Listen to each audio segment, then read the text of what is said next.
এরপর যাকে ডাকবো প্রথমে আমরা স্ক্রিনে দেখে নেব। 2008 সাল থেকে উদয়ের পথে, মানবতার পথে এক নীরব ও দৃঢ় যাত্রা।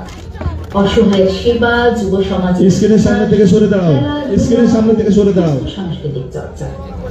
15ই আগস্ট ও 26শে জানুয়ারি শ্রদ্ধা ও চেতনায় জাতীয় দিবস উদযাপন, সমাজ গঠনে অবদান রাখা মানুষদের সম্মাননার আলোয় তুলে ধরা। আজ 77তম প্রজাতন্ত্র দিবসে এই মানবিক মঞ্চে যে উপস্থিত, তিনি এক মানবিক গুণসম্পন্ন সমাজ সচেতন মানুষ। তার উপস্থিতিতে উদয়ের পথে আজ গর্বিত ও ধন্য। শামসুল আলম।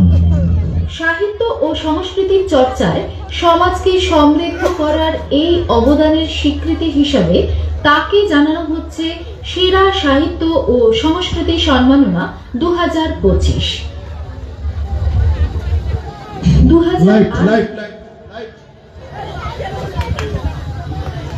শামসুল স্যারকে আমি ডেকে নেব। তাকে উত্তরীয় এবং ব্যাচ পরিয়ে বরণ করে নেওয়ার জন্য সাত্তার সাহেব এবং সেলিম রেজা শিবনগর থেকে এসেছেন শিক্ষক, তাদের দুজনকে আমি অনুরোধ জানাচ্ছি।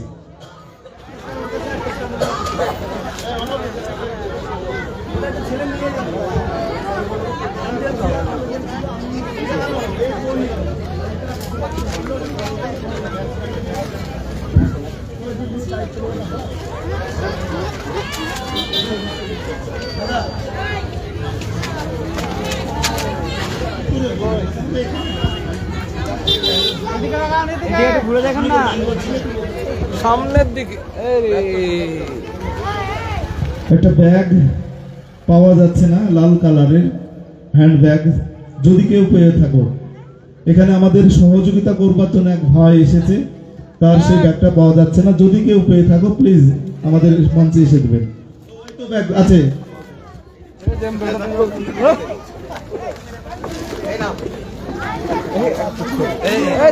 এরপর